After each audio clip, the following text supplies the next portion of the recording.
Hello guys, देखिए भी basically हम पढ़ रहे थे conversion of states of matter. हमने solid to liquid and liquid to gas generally देखा था। आज हम बात करेंगे डायरेक्टली सॉलिड टू आपका gas and gas to solids. अगर आपका सॉलिड टू गैस कन्वर्ट हो रहा है तो इस प्रोसेस को हम बोलते हैं सब्लिमेशन। अगर गैस से सॉलिड में कन्वर्ट हो रहा है तो इस प्रोसेस को हम बोलते हैं डिपोजिशन। क्या बोलेंगे? डिपोजिशन। तो सब्लिमेशन क्या होगा आपको? कन्वर्जन ऑफ सॉलिड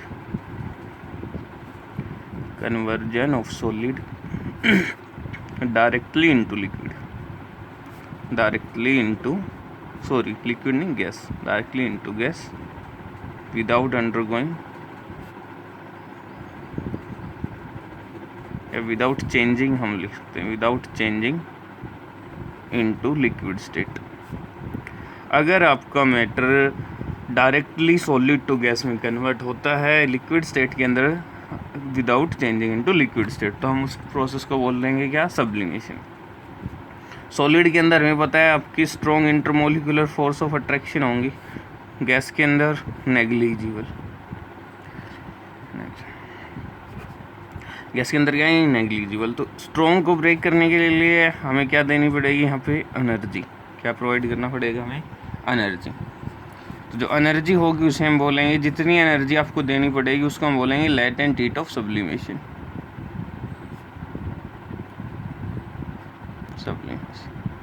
क्या होगा लेटेंट हीट ऑफ सब्लिमेशन? आपका एनर्जी रिक्वायर्ड, एनर्जी या फिर generally heat energy required to convert 1 kg of solid directly into gas.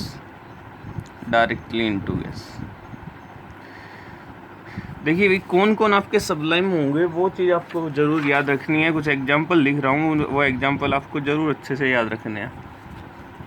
वहाँ से जनरली पूछता है कौन सब्लाइम करता है, तो सबसे पहले आता है आपका कैम्फर, अमोनियम क्लोराइड,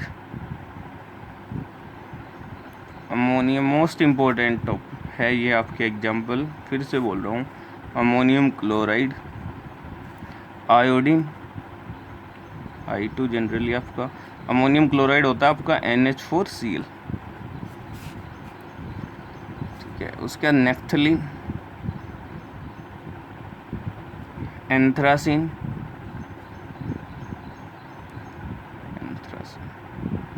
और आपका ड्राई आइस किसको बोलते हैं ये भी आपको पता होना चाहिए। Solid CO2, solid carbon dioxide को क्या बोलते हैं हम? Dry ice. क्यों बोलते हैं? रीजन, बिकॉज जब ये मेल्ट होते, जब आप सॉलिड CO2 को हीट करते हो तो ये आपका कोई भी लिक्विड में चेंज नहीं होता है, तो हमें जनरली वेटिंग देखने को नहीं मिलती है। क्या मिलता है? डायरेक्टली गैस में चेंज होता है। तो क्या होता है? सिर्फ ड्राई, इसलिए हम इसको क्या बोलते हैं? Dry ice. तो ये आपका सॉलिड CO2, ये एग्जांपल आपको याद रखने हैं। सब्लिमेशन क्या होता है? जब डायरेक्टली सॉलिड से कहाँ चेंज होता है? गैस से में। अगर गैस से डायरेक्टली किस में चेंज होगा? आपका सॉलिड में, तो उसको क्या बोलेंगे? डिपोजिशन। उस चीज़ को क्या बोलेंगे हम? डिपोजिशन। तो ये आपके conversion of state of matter यहाँ पे आपके ख़त्म होते हैं। भाई ये आपका जो नया टॉपिक पढ़ना है वो पढ़ना है इवेपोरेशन। देखो भी क्या होता है इवेपोरेशन। इवेपोरेशन हम बोलते हैं इट इज़ द प्रोसेस या it is the conversion of solid directly, solid नहीं, जनरली हम लिक्विड बोलते हैं, सॉरी सॉलिड नहीं, conversion of liquid directly into gas below it's boiling point. जहाँ पे वेपोराइजेशन की बात आई थी हमने बोला था एट इट्स बॉइलिंग पॉइंट, यहाँ क्या बोल रहे हैं? Below it's boiling point. ये ही डिफरेंस है वेपोराइजेशन एंड इवेपोरेशन के अंदर। वेपोराइजेशन के अंदर हम बोलते हैं conversion of liquid into gas at its boiling point, while in evaporation conversion of liquid in gas below it's boiling point. अभी बात आती है लिक्विड को गैस में अगर कन्वर्ट करेंगे, तो देखो दादा, लिक्विड को गैस में कन्वर्ट करने के लिए हमें ऑब्वियस सी बात है एनर्जी प्रोवाइड करनी पड़ेगी। वेपोराइजेशन के केस में एनर्जी कहाँ से प्रोवाइड कर रहे थे, हम हीट प्रोवाइड कर रहे थे, लेकिन इवेपोरेशन में हमें कोई हीट प्रोवाइड नहीं करनी है। देखो कंसेप्ट समझना है, ये आपका एक कोई कंटेनर था, कोई भी एक बिकर था, जिसके अंदर आपने क्या फिल कर दिया, वाटर। क्या फिल कर दिया, वाटर। ये कुछ मॉलिक्यूल्स कहाँ पे प्रेजेंट हैं, जो अपर लेयर है आपका, अपर सरफेस है, उस लेयर के ऊपर क्या है, कुछ मॉलिक्यूल्स वाटर के आपके प्रेजेंट। ये मॉलिक्यूल्स क्या करेंगे, देखो भाई, एक मॉलिक्यूल यहाँ पे है, वो किधर से सराउंडेड है, वो उसके चारों तरफ क्या है, वाटर मॉलिक्यूल। एक जो आपका सरफेस पे है, उसके क्या है, सिर्फ डाउनवर्ड आपके क्या है, आपके वाटर मॉलिक्यूल है। अपवर्ड तो वाटर मॉलिक्यूल है ही नहीं, अपवर्ड क्या आपकी एयर। तो ये मॉलिक्यूल्स हमें पता है, लिक्विड के पार्टिकल्स के बीच में, मॉलिक्यूल्स के बीच कैसी फोर्स ऑफ अट्रैक्शन है, मॉडरेट। तो ये मॉलिक्यूल्स क्या करेंगे, ये मॉलिक्यूल्स आपके अट्रैक्टेड रहेंगे पार्टिकल से डाउनवर्ड। अब वेपोराइजेशन या फिर हम अगर इसको गैसियस स्टेट में कन्वर्ट करना है, तो हमें क्या करना है, ये फोर्स ऑफ अट्रैक्शन ब्रेक करनी है। तो होता क्या है, जो सरफेस जो सरफेस के आपके मॉलिक्यूल हैं, वो सरफेस के मॉलिक्यूल्स क्या करते हैं, अपने सराउंडिंग से एनर्जी एब्जॉर्ब करते हैं। सराउंडिंग से क्या करते हैं, एनर्जी एब्जॉर्ब करेंगे। अब सराउंडिंग से एनर्जी एब्जॉर्ब करेंगे, तो सराउंडिंग की एनर्जी क्या हो जाएगी दादा, डिक्रीज होगी। सराउंडिंग की एनर्जी क्या करेगी आपकी, डिक्रीज करेगी। फिर से बताता हूँ, सरफेस के पार्टिकल अपनी सराउंडिंग से एनर्जी एब्जॉर्ब करेंगे। वेपोराइजेशन में आप हीट एनर्जी प्रोवाइड करते हो, जो आपकी यूटिलाइज होती है उस फोर्स ऑफ अट्रैक्शन को ब्रेक करने के लिए। इवेपोरेशन में एनर्जी हम प्रोवाइड नहीं करते हैं, नॉर्मल क्या करते हैं, सरफेस के कौन से पार्टिकल, सिर्फ और सिर्फ सरफेस के पार्टिकल। सरफेस के पार्टिकल्स क्या करते हैं, सरफेस के पार्टिकल्स अपने सराउंडिंग से एनर्जी एब्जॉर्ब करेंगे, और वो एनर्जी कहाँ पे यूज होगी, इस फोर्स ऑफ अट्रैक्शन को ब्रेक करने के लिए। और ये क्या कर जाएगा, आपके गैसियस स्टेट के अंदर पार्टिकल चले जाएंगे लिक्विड को छोड़ के। इस पूरी प्रोसेस को हम बोलते हैं क्या, इवेपोरेशन। अब सराउंडिंग से एनर्जी एब्जॉर्ब की है, उसकी एनर्जी हो गई डिक्रीज। एनर्जी डिक्रीज हो गई, इसकी वजह से हमें इवेपोरेशन के केस में कूलिंग इफेक्ट देखने को मिलता है। क्या मिलता है, कूलिंग इफेक्ट देखने को मिलता है। तो सबसे पहले इवेपोरेशन के कुछ पॉइंट, सरफेस फिनोमिना होता है। क्या होता है, सरफेस फिनोमिना। दो तरह के फिनोमिना होते हैं, एक सरफेस होता है और एक बल्क फिनोमिना होता है। सरफेस फिनोमिना क्या, इन विच only surface particles are involved, in which only surface particles are involved। bulk क्या, in which all particles are involved। अगर आपके सारे पार्टिकल इन्वॉल्व हैं किसी फिनोमिना, किसी प्रोसेस के अंदर, तो उसको बोलेंगे बल्क। अगर आपके सिर्फ और सिर्फ सरफेस के इन्वॉल्व हैं, तो उसको बोलेंगे क्या, सरफेस फिनोमिना। सो इवेपोरेशन आपका फर्स्ट पॉइंट क्या है, सरफेस फिनोमिना। एनर्जी कहाँ से एब्जॉर्ब करेगा, सराउंडिंग से, जिसकी वजह से क्या देखने को मिलेगा, कूलिंग इफेक्ट देखने को हमें मिलता है। ठीक है, ये 3 पॉइंट आपको माइंड में रखने ही रखने हैं। कहाँ पे होगा, below boiling point of liquid, below boiling point of liquid.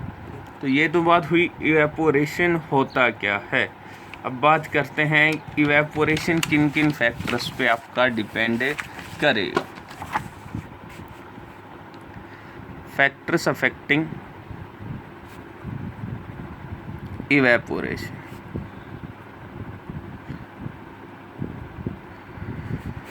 तो सबसे पहले तो बात करते हैं सरफेस एरिया की। देखो सरफेस एरिया का सीधा सा कंसेप्ट आपको समझाता हूँ। एक नॉर्मल सा डेली लाइफ का एग्जांपल लेते हैं। सपोज करो सुबह आपको स्कूल में जाना है, खैर अभी तो लॉकडाउन है, बट जब रीओपन होंगे तब जाना है, वो पहले भी है। आपने क्या किया, सुबह जब उठते हो या फिर स्कूल में जाना होता है, तो मम्मी क्या बोलती है, ले बेटा दूध पी ले, है ना, दूध देते हैं, गर्म दूध।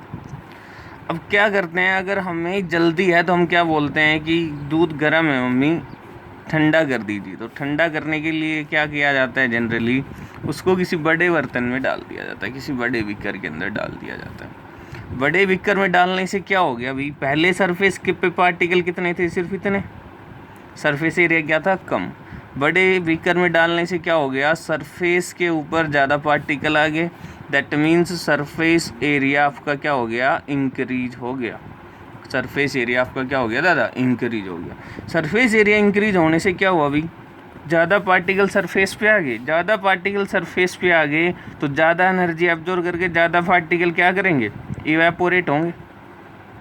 ज़्यादा पार्टिकल क्या करेंगे, आपके इवेपोरेट होंगे।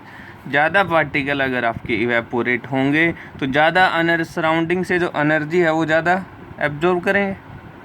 सराउंडिंग से जो एनर्जी है वो ज़्यादा एब्जॉर्ब करेंगे, सो सराउंडिंग की एनर्जी क्या करेगी, डिक्रीज। इसकी वजह से हमें क्या देखने को मिलेगा, ज़्यादा कूलिंग इफेक्ट देखने को मिलेगा, हमारा जो दूध है वो जल्दी ठंडा हो जाएगा।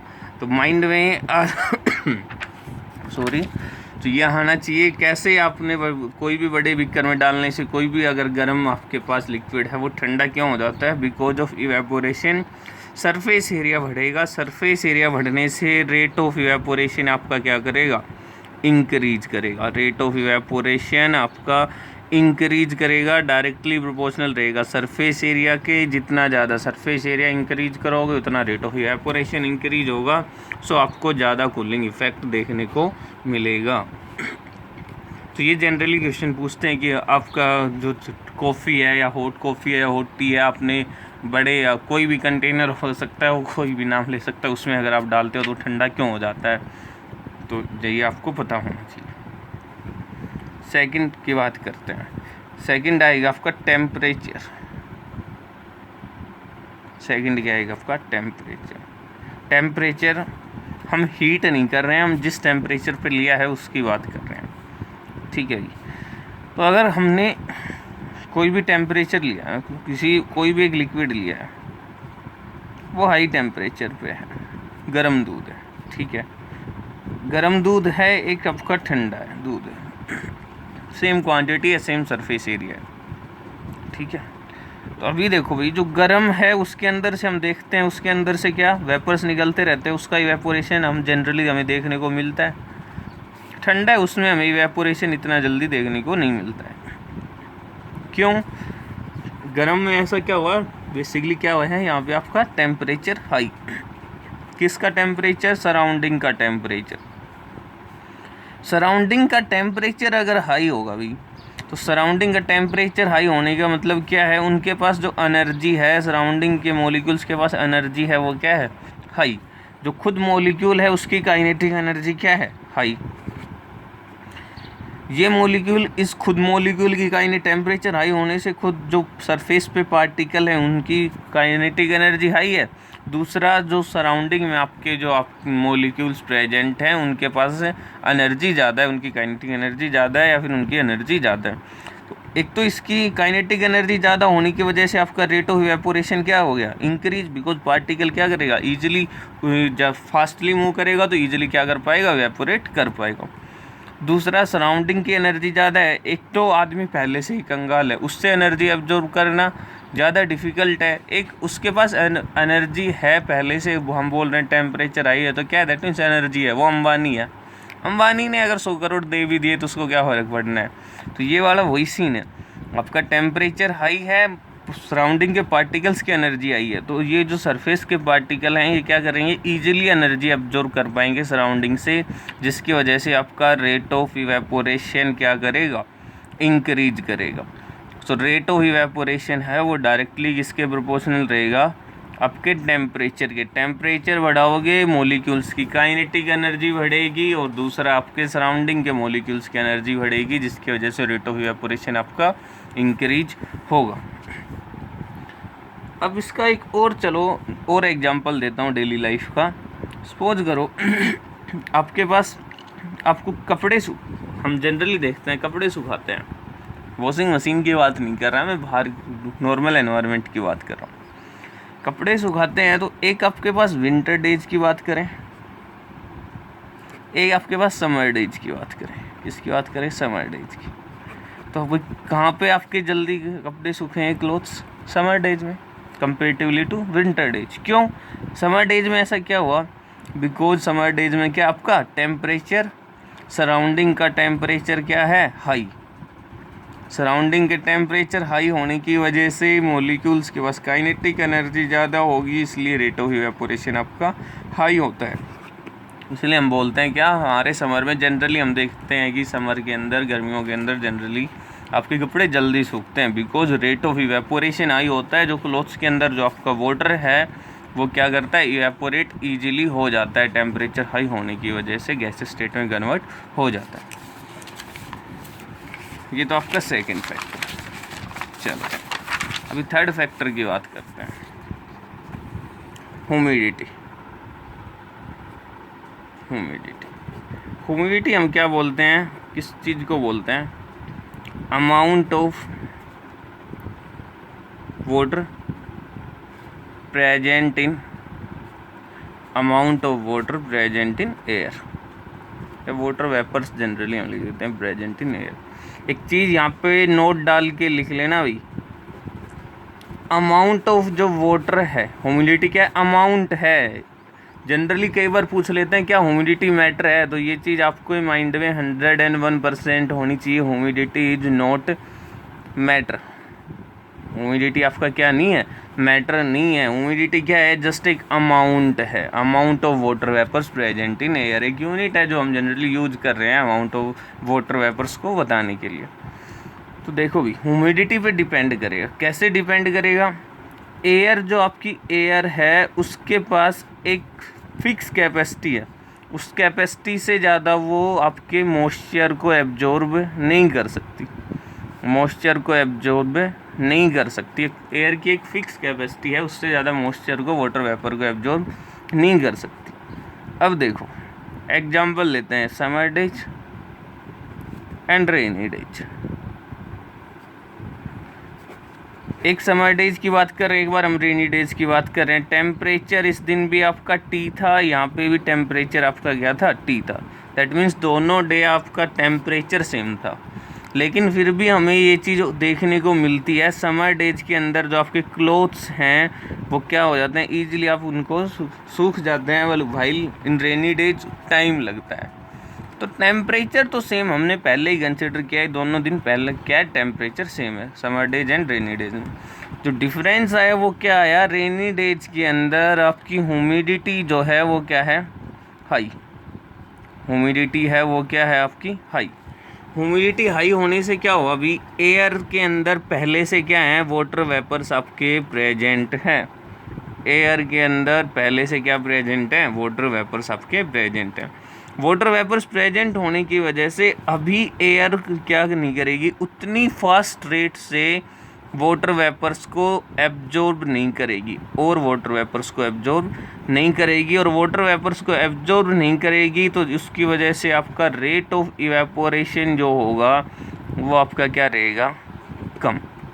समर डेज के अंदर ह्यूमिडिटी आपकी लो है, ह्यूमिडिटी लो है दैट मीन्स एयर के अंदर पहले से आपके वाटर वेपर्स की जो अमाउंट है वो बहुत कम है, बहुत ही कम है। तो क्या ये इजीली वाटर वेपर्स को एब्जॉर्ब करेगा, और जितना ज़्यादा वाटर वेपर्स को एब्जॉर्ब करेगा उतनी क्या होगी आपकी रेट ऑफ इवेपोरेशन क्या करेगा? इंक्रीज करेगा। रेट ऑफ इवेपोरेशन क्या करेगा? आपका इंक्रीज करेगा। तो यहाँ से आपके पास ह्यूमिडिटी कैसे डिपेंड करेगी? रेट ऑफ इवेपोरेशन जो आपका होगा वो क्या रहेगा? भी आपका इन्वर्सली प्रोपोर्शनल टू ह्यूमिडिटी। अगर ह्यूमिडिटी इंक्रीज हो रही है, ह्यूमिडिटी इंक्रीज होगी तो रेट ऑफ इवेपोरेशन डिक्रीज करेगा, अगर ह्यूमिडिटी डिक्रीज करेगी देन रेट ऑफ इवेपोरेशन आपका इंक्रीज करेगा। ये आपका थर्ड फैक्टर। फोर्थ फैक्टर की बात करते हैं। फोर्थ फैक्टर हम बोलते हैं speed of wind. Speed of wind देखो नॉर्मल कपड़े सुखाने हैं। अभी आप कुछ लोग सोच रहे होंगे सर कपड़े ही क्यों सुखाने हैं, बट एग्जाम्पल है हमारे पास, हमें कपड़े सुखाने हैं, ठीक है। तो एक तो हमने क्या काम किया, एक तो फ़ैन के नीचे रख दिया, एक हमने नॉर्मल किसी भी कॉर्नर में रख दिया सूखने के लिए।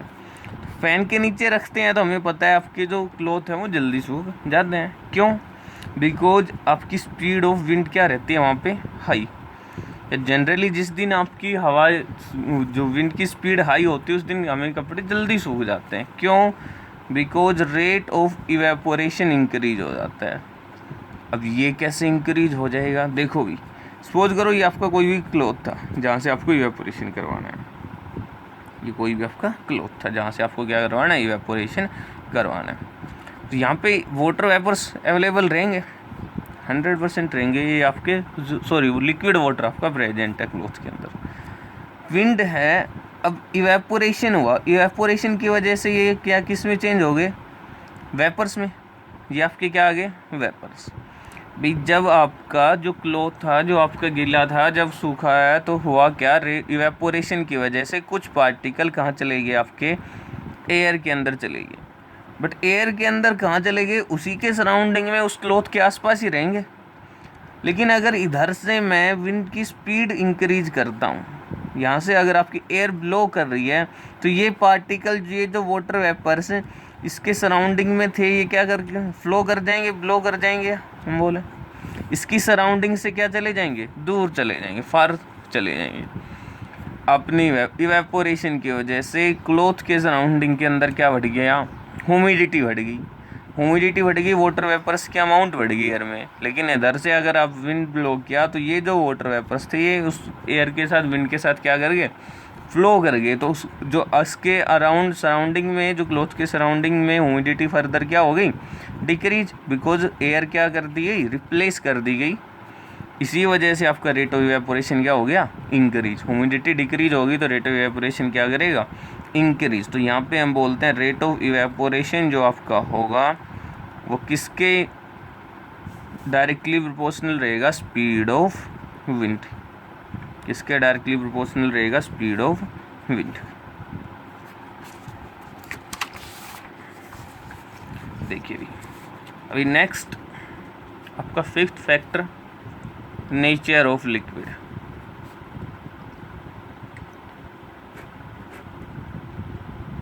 नेचर ऑफ लिक्विड की बात करते हैं। नेचर ऑफ लिक्विड के अंदर देखिए भी, नॉर्मल हम देखते हैं पेट्रोलियम है अपने पास, पेट्रोल है लिक्विड, और दूसरा अपने पास क्या है? वाटर। पेट्रोल को मैंने एक नॉर्मल कंटेनर में, एक गिलास में लिया, सपोज करो 50 ml पेट्रोल लिया, और उसको मैंने 10 मिनट के लिए ओपन में छोड़ दिया। 50 ml ही मैंने वाटर लिया, उसको भी मैंने 10 मिनट्स के लिए ओपन रख दिया।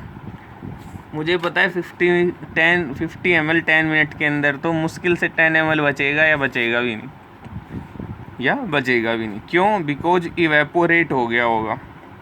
किस में चला जाएगा? एयर के अंदर। वाटर की बात करूं तो वाटर अगर मैंने 50 ml लिया है तो 49 ml के अराउंड तो मुझे मिलेगा ही मिलेगा। क्यों ऐसा क्या हो गया? बिकॉज पेट्रोल के पार्टिकल्स के बीच में जो फोर्स ऑफ अट्रैक्शन थी वो क्या थी? वीक। वाटर के पार्टिकल्स के बीच में जो फोर्स ऑफ अट्रैक्शन है वो क्या है आपकी? स्ट्रॉन्ग। तो नेचर ऑफ लिक्विड में यही है, जिस लिक्विड के पार्टिकल्स के बीच में फोर्स ऑफ अट्रैक्शन स्ट्रॉन्ग होगी तो उसको इवेपोरेट करने के लिए ज़्यादा एनर्जी चाहिएगी। इसलिए हम बोलते हैं जो आपका जो लिक्विड लेस वोलेटाइल हो, तो वोलेटाइल या नॉन वोलेटाइल का भी यहीं से आपका कंसेप्ट आता है, volatile and non volatile.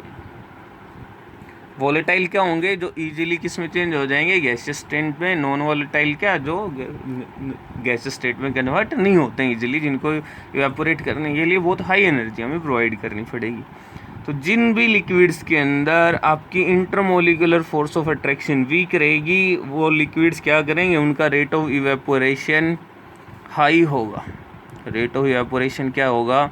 High रहेगा। और जिन लिक्विड्स के अंदर आपका फोर्स ऑफ अट्रैक्शन वीक रहेगी, स्ट्रॉन्ग रहेगी, स्ट्रॉन्ग फोर्स ऑफ अट्रैक्शन रहेगी, तो उनके लिए आपका रेट ऑफ इवेपोरेशन क्या रहेगा?